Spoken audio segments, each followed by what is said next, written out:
Okay, well, I promised you guys a basic food prep, some people call it meal prep video. Before I get into all the food and all those other things, I got to say a couple things. One, I'm not a certified nutritionist. I am a certified sports nutrition specialist, but I'm not a certified nutritionist. So anything that you hear from me regarding foods, types of foods, when to eat them, how much to eat, you need to take that with a grain of salt, apply your own personal habits, health issues, and everything else to that. But I am not telling you to eat this way. What I'm going to do today is teach you how to prepare those foods. So one of the big keys to getting this done is very simple. Everybody looks at food prep as time consuming. It's a science project. I can't measure this. You know, all those little things, those things we can get over. How do we get over them? By being prepared. So today I'm going to show you some of the things that I have that help me have everything I need to package my food, get it ready for cooking, and put it into another set of packaging so that I can take it with me if I have to, or just pull it out of the fridge. All right, so let's start with some basics. First and foremost, Ziploc freezer bags. You can buy any brand you want, but freezer bags are worth their weight in gold. You can put your food in here based on how much you measure, then throw it in the freezer, pull it out the day before you need it, cook it, prep it, pack it, you're on your way. Measuring cups. I've got several sets. I've got from a quarter cup to a half a cup. To a third of a cup. To a half a cup. To a full cup. I also have some plastic ones that work just as well. You don't need to spend a fortune on measuring cups and spoons. Real simple. A quarter, a half, and a third is really all you're going to need, honestly. For what we're going to do, a quarter, a half, and a third is going to be just fine. Well, and a full cup as well. You'll definitely need that one. Containers.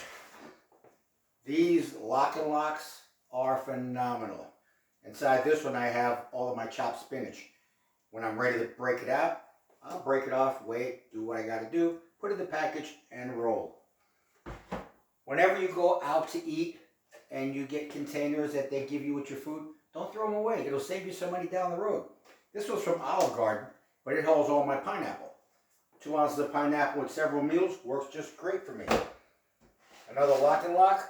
This one's got my rice. I prepare my rice a little bit in advance, put it in here when I need it, bang, 1 cup. In the container, we're rocking and rolling. We're good to go. Now, this is where people spend a ton of money, and sometimes I don't understand why. These are your actual food containers. Okay, you've got the smaller size and the larger size. I would suggest buying the larger size. If you don't fill it, you don't fill it. But if you buy the smaller size and you overfill it, now you got to take 2 of these with you instead of 1. They come with the tops. Real simple and basic. Most of them will last you about 9 months to a year, and they start to crack a little bit here and there. You just replace them. I found a ton of replacements on Amazon, very cheap. I was very happy with it, and I didn't pay the prices that you get stuck with. I'm not going to name the brand, but when you see the bags, you'll know what brand it is. Plastic utensils. You have no idea how many forks and spoons, real forks and spoons, I've lost or left somewhere. Plastic ones don't hurt my feelings if I lose them. Measuring spoons. My wife just got me this whole set because my last set got trashed. But these guys here go from 1/8 of a teaspoon, 1/4 teaspoon, 1/2 teaspoon, full teaspoon, 1/2 tablespoon, and a full tablespoon. Believe it or not, you will need these. If you use, for example, liquid eggs, how do you know how much is 2 eggs? Well, 2 eggs happens to be 2/3 of a tablespoon. So you got to take 2/3, 2 times, throw it in there. You're rocking and rolling. If you're going to be serious about how you're going to eat, how much you're going to eat, are you going to eat properly, guys, you got to get a scale. Okay, I've got several of them. I've got this one here. I also have, I've got this wooden guy here. Okay, they're not that expensive. definitely worth the investment, especially if you're serious about, making sure your calories are right, your percentages are right. What are you eating? You need to make sure you can measure this out. So this is absolutely key. Let's talk about traveling. Ice packs. You can buy these anywhere. These happen to come with the bags that I bought, but they're absolutely critical. Just don't forget to take them out of your bag at the end of the day. Put them back in the freezer, because if you don't, you're going to end up with no ice packs, and it's going to kind of stink. For me, because of the fact that I worked in a gym for so long, I now work in an office. When I've got to take my meals with me, I can't always occupy refrigerator space, and there may not be refrigerators. Or if I go to a show, there's no refrigerators there for me to put my food in. So I ended up buying a couple of bags. This guy here cost me a fortune, but is very well worth it. Again, I'm not going to advertise for anyone until they start paying me for it. But this one here will hold 6 meals for me. I can put ice on the sides. I can put ice in the top compartment here. I can carry drinks in the sides here. And we're good to go. When my wife was in the Navy and she was doing her food prepping, she'd take this one with her. This was a 2-meal pack. Kept her satiated and satisfied throughout the day. So this worked very, very well. I'm sure there are other things that you might decide work for you, but I'm telling you what has worked for me. And again, I'm the type of guy that if I've got work to do, whether it's around the house, in the car, in the gym, I'm not going to do it unless I have the right equipment. It drives me crazy to start a project and then find out I don't have what I need. Okay?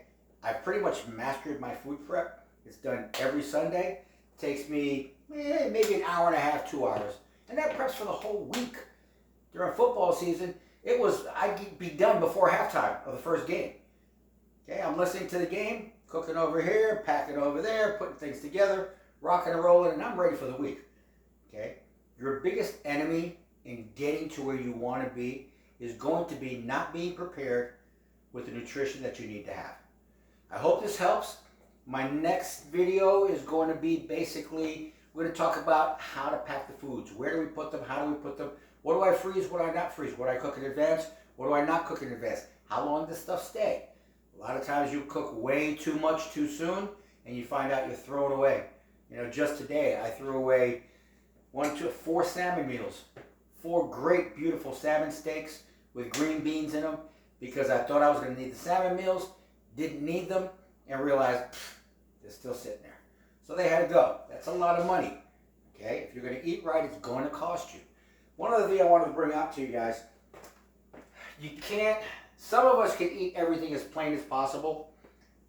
I have my days where I can eat just plain rice and plain swai, just plain flank steak and plain rice or vegetables, just plain chicken breast and plain rice or plain vegetables. Every now and then you need something else. I picked these guys up here. I got a garlic aioli mustard. This mustard here has 50 milligrams of sodium, 1 gram of fat, 0 sugars. Good stuff. Unless you're a day before prep, you can do these, or the week of the show rather, you can do these things. Another 0, big 0, 10 calories, honey Dijon mustard. This honey Dijon mustard has 55 milligrams of sodium and 1 gram of sugars. You have to read these labels. A lot of times they have a lot of sugars and a lot of sodium and you don't realize it. Okay? And my last one is a horseradish mustard. And this guy here has 55 milligrams of sodium, 0 sugars, 5 calories total, 0 fat. Another good thing. Throw that stuff on there and you're good to go. A favorite of mine has always been barbecue sauce. I do the barbecue sauce a lot of times when I am a long ways out from a show, but it's one of those things that I absolutely love. It also helps take that sweet tooth when I get that sweet tooth. So the Sweet Baby Ray's is mine. This is what I use. I love it. You can pick whichever one you want. This one has 17 grams of sugars, but again, when I have that craving for those sugars, this is where I go.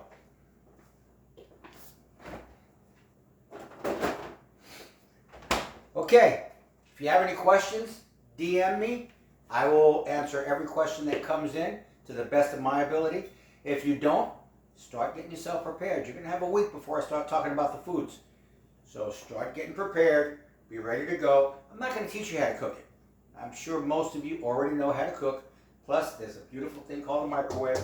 Works very, very well.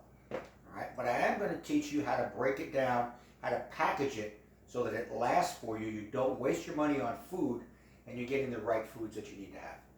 Until next time, folks, my old motto, get strong, stay hard, never quit, never die. This is David from Vasquez Training and Fitness. We'll talk again soon.